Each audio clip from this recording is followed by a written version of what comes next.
Fala, Luz! Aqui é o Edson Soares para mais um La Pelota News aqui para você. Lembrando que o nosso programa ele acontece todas as quintas, às 10 da noite, sempre com o melhor do futebol, notícias, tudo que fala e gira em torno do futebol. Você encontra aqui no nosso canal do Manolo Esportes. E no programa de hoje nós vamos falar sobre o BO que o presidente Jaiminho da CBF se envolveu. Será que ele vai cair? Vamos falar também sobre Dudu no Galo. Com certeza, né? Que coisa estranha, né, gente? Mas a gente vai falar um pouco mais sobre isso hoje. E, claro, falar sobre toda a rodada dos brasileiros na Sul-Americana e também na Libertadores. E vamos deixar de conversa fiada e vamos ao vídeo.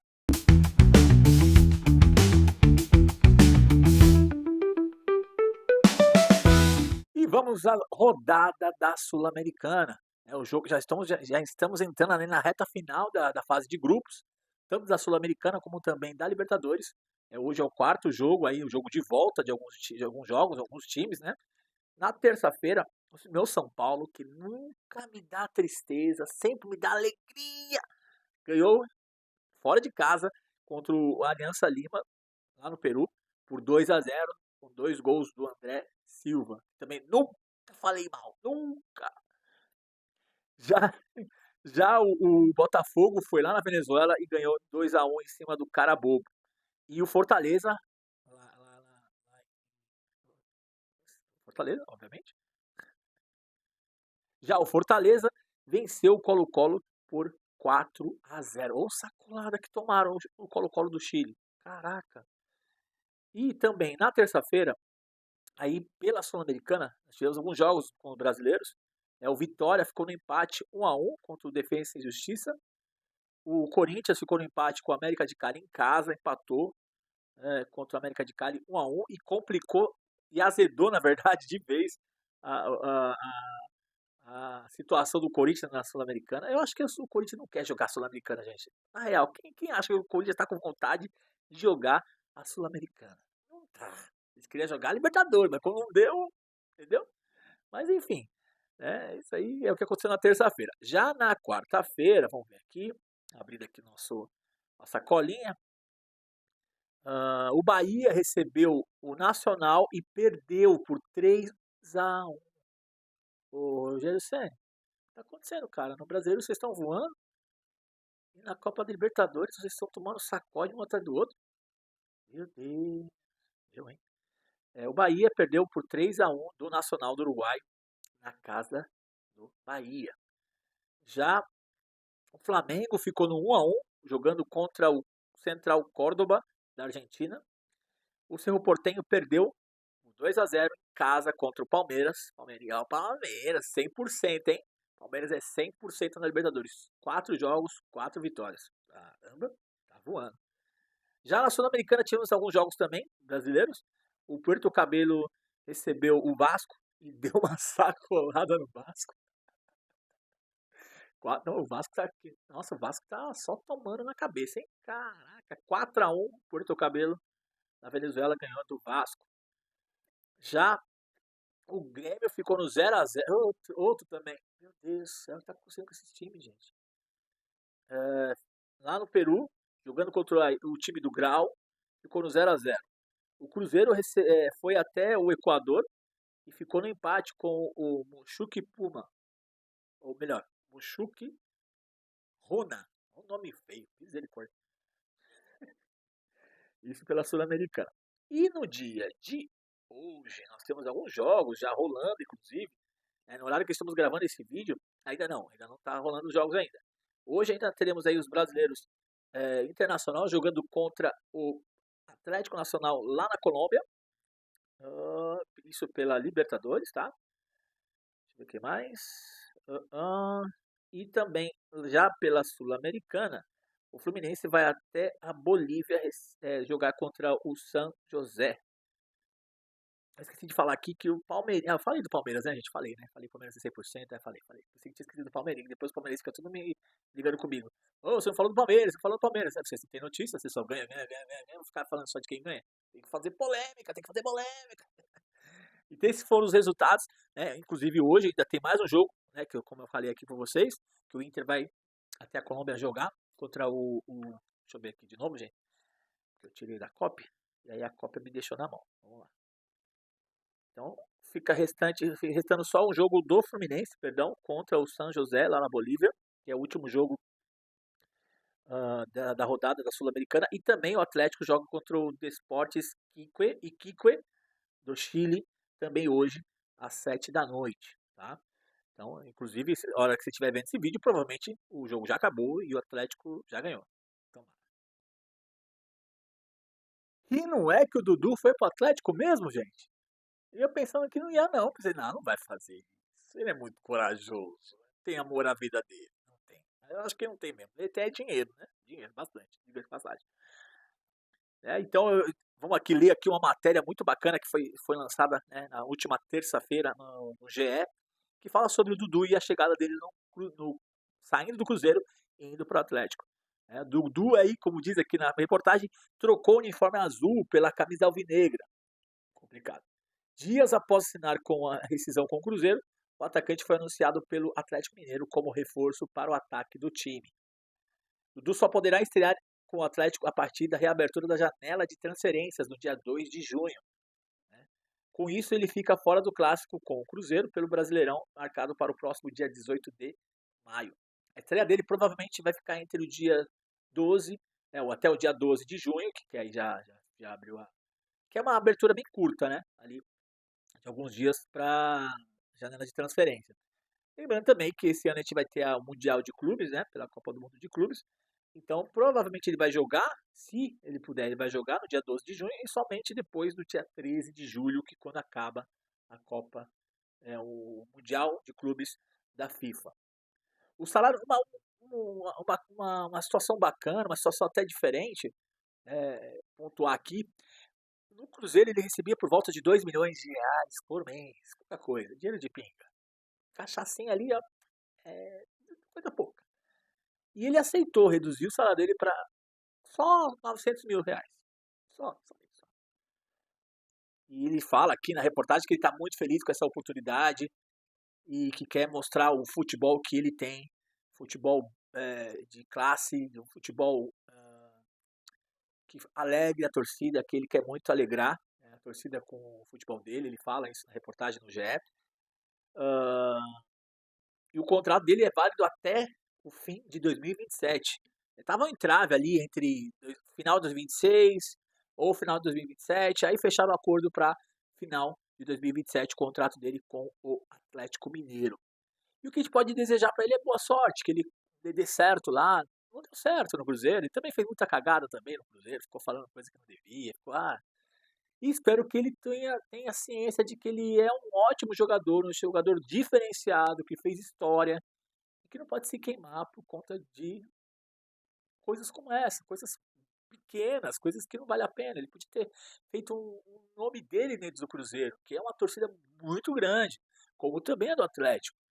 Mas vamos esperar que ele faça valer aí todo esse esforço do Atlético e inflando ainda mais essa disputa, essa tretinha saudável, entre aspas, entre o Cruzeiro e o Atlético. A gente espera sempre que dê tudo certo, que não passe de somente futebol, aquele clubismo, aquela zoeira, aquela brincadeira, não passe disso, que é o mais importante, que futebol é para alegrar as pessoas.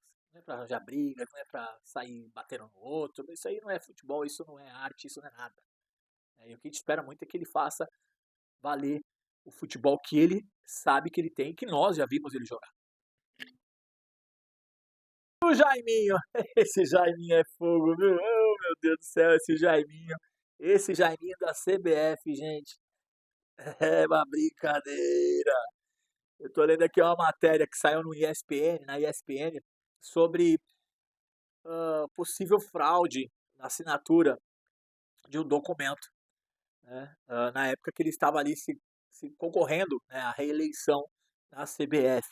Eu vou ler aqui a matéria da ESPN, agradeço aí a matéria da ESPN, que é muito bacana, diga-se de passagem.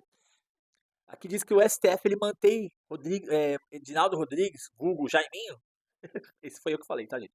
Como presidente da CBF, mas encaminha o caso para o Tribunal examinar graves suspeitas. Por enquanto ainda está na área da suspeita, né? Então, né, ainda não foi indiciado, não foi, né, não virou réu nem nada. Ah, pelo que foi feito aqui, um laudo assinado pela perita em documentos Jaqueline Tirotti, no último dia 4 de maio, concluiu que as assinaturas questionadas divergem do punho periciado do vice-presidente Antônio Carlos Nunes de Lima, em características personalíssimas e imperceptíveis. Portanto, conclui impossibilidade de veiculação do punho referente a Antônio Carlos Nunes de Lima em relação às assinaturas que lhe competem, contidas nos objetos dessa perícia, bem como concluindo pela fragilidade do documento, questionado em razão da ausência de rúbricas e fixação de folhas, facilitando a troca de folhas com a alteração do seu conteúdo. Isso gerou um pedido de Fernando Sarney, vice-presidente da CBF, para anular esse acordo que referendou a eleição de Adinaldo. E vocês se relembram que teve a eleição unânime, que todas as federações votaram unanimemente, né? Não teve ninguém falando, não, não quero o Gordinho, o Jaiminho lá, não quero. Todos assinaram. Todas as federações assinaram, votaram a favor da reeleição dele. E agora a bomba está querendo estourar. O documento ele é assinado por Gilmar Mendes, ministro do STF, e analisa a denúncia que houve falsificação de assinatura em um documento em meados de janeiro de 2025, lá para o dia 24 de janeiro especificamente de 2025, de acordo com que encerrava brigas judiciais que desencadeavam guerras de liminares e uma enxurrada de ameaças ao mandato de Edinaldo. Então vamos esperar os próximos capítulos aí. E na iminente chegada de Ancelotti, pode ser que nem chegue, porque se fosse ele, eu vou para uma seleção onde não sabe nem quem é o presidente. Não sei se é o Jaiminho, se é o seu Madruga, se é o Chaves, eu não sei mais quem é o presidente da seleção. Que o Jaiminho Carteiro já vai rodar já já. Já já o Jaiminho Carteiro vai rodar e a gente vai ver aí. Mais uma vez, a CBF demonstrando a incapacidade de administrar a seleção brasileira. E é por isso que a seleção brasileira está desse jeito. Claro, culpa dos jogadores, um pouco, com certeza. Mas a administração, fazendo bagunça, contratando técnico à torta direita, é Fernando Diniz, é Tite, Dorival, sei lá, e nada muda. Eu até tenho medo de falar, mas eu vou falar, que periga da gente passar vergonha na Copa do Mundo de 2026. Passar uma vergonha tremenda. Com esse time, com essa administração, com essa gerência, essa nova geração que está chegando aí, Estevão, Hendrick, tem que se analisar. De fato depois de Neymar pra cá, filho, é só ladeira abaixo. Só ladeira abaixo. Vamos ver, né? Vamos ver se pelo menos o Neymar vai, e se ele for, a gente ainda tem uma certa esperança, porque real. Não, vamos, fala, olha aqui, olha aqui pra mim, olha aqui. Você acha que tem jogadores melhores que Neymar? Mas eu digo Neymar em alto nível, não é Neymar embalada, Neymar machucado, não. Neymar alto nível. Não tem, não tem. Então, pensando em não ter a animação que me dá em perceber que não vai dar muita coisa, é fato. Seleção ruim, futebol ruim, futebol que não empolga, futebol alegria que a seleção já teve lá em 2002, lá em 94, até em 98, com toda aquela situação lá do Ronaldo. A gente não tem mais alegria, o brasileiro não tem mais alegria de assistir jogo de futebol da seleção brasileira, já há muitos anos, não é só de agora não. Depois do 7x1, tudo mudou, para pior, infelizmente. Mas o que fica é a esperança de que tudo se resolva. E enquanto isso, o Jaiminho, eu acho que vai rodar. Lá vai. Será que vai? Será? Viu? E chegamos ao fim de mais um Lá Pelota News para você. Lembrando que esse canal é para você que gosta de futebol, que curte futebol, que gosta da resenha e tem informações também sempre atualizadas de tudo que acontece no mundo do futebol. E eu quero agradecer a você que nos acompanha, que nos segue, que é o nosso inscrito, que comenta, que compartilha. que critica também, porque a gente também não é perfeito, a gente tá errando, tá acertando, para poder fazer um conteúdo bacana para você.